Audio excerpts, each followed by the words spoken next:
السلام عليكم ورحمة الله وبركاته ولا لا قالي سو دوادا ميل والبا أدونك أكجوكتين وولاشين شمس مادي أوفيشيال بليس داتا مركي كوغو هوريسي سبسكرايب كنوصار دانا لجوغي جرتي أصحابتنا كميت تهينا مدحا كوركيس ميل كسريسا مالهان أيا نوصاران تهي سو دوادا قبل بدن وعصوان وجيدا مالمهان كومنت قروح بدن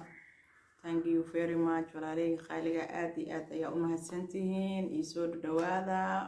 maninkiina waaye asmartiyeynina ma fahanteen ii soo dhawaada caafimaadkiina ka warama aniga waa nii fiicanahay alxamdulilah dhib ma jiro idinkana waxaan ii rajeynaa bashbash iyo barwaaqo meel walba adduunka dacaladiis aa ka kala joogtiin ilaahay cudurkaana dhinacna iga marsiiyo walaaleyga qaaliga ah mid kale in hadda Soomaaliga uu ku faafaan lahaa ilaahay waxaan ka baryaynaa inuu ilaahayna iga qabto intii oo bukadna Allah caafiyo intii caafimaad qabtana Allah u ziyaadiyo anagana insha Allah naga reebin sidoo kale caafimaad ayaa noo wada rajaynaynaa dhamaanteena in asxaabay soo dhawaada maanta insha Allah waxaan rabaa qiso oo xanuun badan inaan ila qaybsado oo dhacday oo wadanka Soomaaliya ka dhacday oo muddo hore ayaan rabaa inaan ila qaybsado saa idinkana u taxadirtiin maasha Allah Allah anaga dhan wada xafido meel walba adduunka aad ka joogtiin dhamaanteena ii soo dhawaada qisada waxay tahay markaan u gudo galo maamo oo sheekadiga Soomaaliya joogta ayaa ku dhacday ayaa ila soo wadaagtay insha Allah si gabdho baayooyin ayagana ugu cimri qaataan ama ii sheeg adiga ugu digtoonaadaan saas darteed ayaan jeclaystay inaan ila soo wadaago runtii mar badan ayaan rabay inaan soo fariisto aan ka soo hadlo laakiin waqtiga ayaa ii saamixi waayay saaxiib ciyaala la iska yahay mar cuntaan ii soo geliyaa mar cabitaan soo geliyaa mar nadaafadan soo geliyaa marka qaarna anaaba soo fariisto xilligan jaaniska helo isku ogtihiin qurbaha ada abusku ada hooyisku ada maamo isku ada shaqaalo isku ada wax walba isku ah ma fahanteen marka insha Allah ilmaha Allah noo deesto dhamaanteena Allah na wada xafido gaaladan sharteeda Allah naga qabto khayrkeedana Allah na soo aadiyo insha Allah walaalay qaaliga ah qisada waxay tahay in gabar oo sheekadiga Soomaaliya joogto way shaqeysaa waxay ka shaqeysaa badar ay gadaa markas waxdii baxay badarkii ii sheeg adiga suuqeeda iska aaday iska soo xamaalanay ilmihii way yaryar yihiin waa ogtihiin xaaladda macnaha ii sheeg adiga waa la iska barakeysan yahay adiga marka ilmihii way yaryar yihiin wax u haynayna ma lahan marka shaqaalay qabsatay mada u shaqeyn jirtay midii adiga muddo ayay la joogtay maasha Allah ilmihi xoogaa soo weynaadeen den markii dambe uuray qaaday xaamilo markay noqoto soo dhawaatay gabadhii oo muddo la joogtay waxay tiri aniga waan baxayaa halaan ka badan ma kula joogi kari markaas gabadhii waxay tiri maxaa dhacay waa wax ma igu aragtay oo xumaama kugu sameeyay markaas ay tiri maya xumaa igu ma sameyn laakiin halaan ka badan ma joogi kari waan danaysanayaa anigana damba iga dhacdo gabadhii okay tiri gabar kale loo keenay oo shaqaale ah bas shaqaaladii kale iska aamintay walaasheed oo kale ka dhigatay ay soo dhaweysatay lacagna way kula joogtaa gabadha xaajigeedana dhinacu ka soo xamaashta ayadana saasay tahay badar iyo waxba iska gadaa dukaan baa u furan then waxay sameysay gabadhii ilaa amarkiis ilaaha kala keenay alxamdulillah way dhashay way nabad dhashay si loo joogay gabadhii markay 4 bilood 5 bilood meelahaas gabadhii u gaartay gabarayna dhashay waxay bilowday inay dib shaqadeeda ugu laabato oo cunugtii xoogaa markay oo fadhigii ay u bilowday gabadhii inay ku aaminto oo ugu tagato subaxdii hooshii iyo gurigii markay la qabato oo xaajiga ay fasaxdo ay waxay sameyn jirtay in oo ii sheeg adiga shaqadeeda ay aado way baxay shaqadeeda ay aadee duurkeedii la gaaro way soo laabanay guriga ku tukanay cunugteena siinay haddana way baxaysaa adisay saas u ahayd oo hooshii saas u ahayd oo caani cunugtii la siin jiray maasha Allah isku fiicneed maalmaha kamid cunugtii naagta way bedishaa maba la ogaba mar walba way dilay cunugtii gabadheeda u qabay maagtaba garabka wax la dhinaca cajarada dusha gabadhi mar walba waxay dhahay cunugta maxaa ku dhacay cunugtana cunug caday ahayd oo maasha allah oo kubacsan markaasay dhihi jirtay ilmaha le wax ku dhufteena u maleyna aniga ma ogi adaaba la joogay abaayo maxaa kugu dhacay cunugta ma ii ilaalisid ilmaha dee wax iiga dhufanayaan ma iiga celisid walaa aniga waa kaaga celiyaa laakiin wax hadda wax ku dhufanayo ma arkin ilaan ayadaa badilaysa naagta maba la ogaba bes maalin maalmaha ka mid ah ayay waxay dhacday gabadhii inay cunugta dhulkaba ku sira dhulkayba ku kala guysay macnaha sara joogay ka tuurtoo kale cunugtiyo oo markaas caano la siiyey oo buuxda ilmuhu waa ogtihiin hadday hurdo soo qabato way iska ooynayaan hadday gaajo soo qabato way iska ooynayaan mararka qaar yacni waaba iska foos wareeraan oo iska oohinta waaba iska qabata waxay rabaan inay dhabta la geliyo oo la hurdo siiyo ama la dheeldheeliyo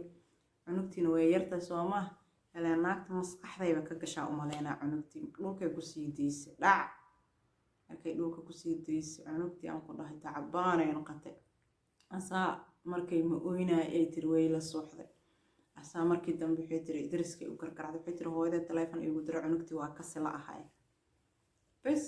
maamadii taleefon loo diray way imaatay gabadhii caanihiiba gadaalay kasii deynay cunugtii caanihii afka laga siiyaba gadaalay kasii deynay cunugtii tacabaanay noqotay farmashiyaa loola orday waa taqaaniin anaga marka hore farmashiyaa laskala ordaa ilmaha farmashiyaa loo orday farmashi oo nin iska takhtar ah oo iskana farmashiile ah aa la wacay waa loo geeyey cunugtii markii farmashiyaha loola ordaayaba naftu way ka baxday ilaaha u naxariisto cunug yaray ahayd adi 5 bilood meelaha jirta ilaa cunug caanihii afka laga siiyaba dabada kasii deynayo waa ilaahuna tusana biyo raxmaano ilaa ummadna maxamedna ilaahu ka kori kadib gabadhii cunugta markii oo farmashii loo wadaayayba dharkeeda inay aruurstayba fakatax ay dhahdano wayba baxday gabadhii way soo laabatay haday soo laabatay aabeedaa la kasaayay marka cunugta oo shaqaalada aabeedaa la kasaayay gabdhahan oo hadda soo kacay oo 15 jirka meelahaas ay ahayd bes aabiyaa la wacay dadkii iskugu imaadeen ninkii gabadhii dadkeeda odayga dadkiisa ay shaqaaladii aabaheed cidooda ay imaadeen cunugtii waa la baaray waxaa la ogaaday in dhulka lagu sii daayo oo calooshiba dilacday subxaan allah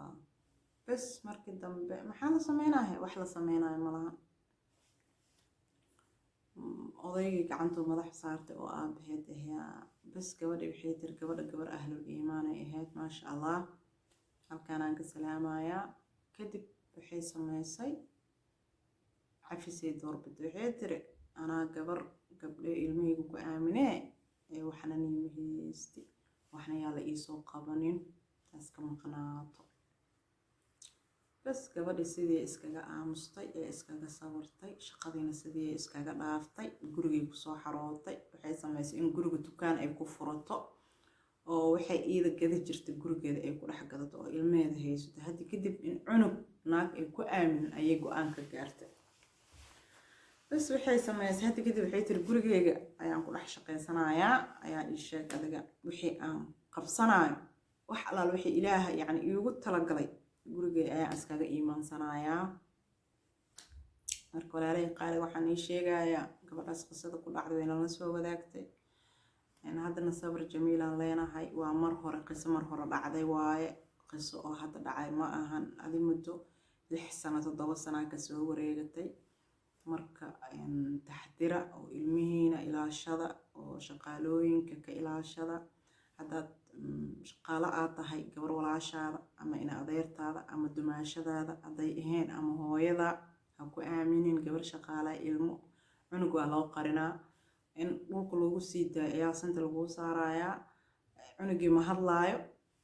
macnaha naagtaana wax igu dhufanaysa ma dhahaayo cunugii waxaa arkay qandho boodboodaayo ama ishaga si kala ah waa lagu hayaa lagu leeyahay marka waxaa niiga codsanayaa in ilmihiina ka taxadirtaan haddaa shaqaalo kuu joogto xitaa dhib malan shaqaalaha kuu joogto laakiin ilaasho ilmahaaga ilgaara ku fiiri haddaa adi shaqaynaysido oo suuqley aad tahayna ha ku aaminin shaqaalo waa in gabar walaashaa ah ama in adeerta ama dumaashada ama hooyada macaan ama wiilka hooyadiisa waxaas intaas haddaa weysoomaa ilmahaaga hayso irsaaqad ilaah baa haayo ilaah baa baxsho ma fahanteen marka walaalay qaaliga intaasaan ila wadaagayo qisadaas xanuunka badan leh وحلال وحي أمركز ويشاق هذا قصون آهيسين وكومنتيغ نوغو سو قرا إن شاء الله سي ولوغو هرتاغو وصوماليدين إن شاء الله وكفول جيجنادان شقالوين قار حاسدين واي اسكي إلالية شقالا يجوغت لغا كورسارن وحبا كدوغان مفهمتين marka ilmihiina guriga haabniyo u shaqeysay ilmihiina laakiin hadda adi aroos aadaysid xataa ilaa adoo wadatid ma aragtay cunugta oo hooyada u geysatid mise walaasha marka intaasa iga dardaaran ah intaasa ii sheeg adiga aan ii soo gudbinayo qisadaas xanuunka badan leh dadka heshay like-ta saar insha allah waxaan iiga tagayaa kheyr badan ii soo dhawaada bye bye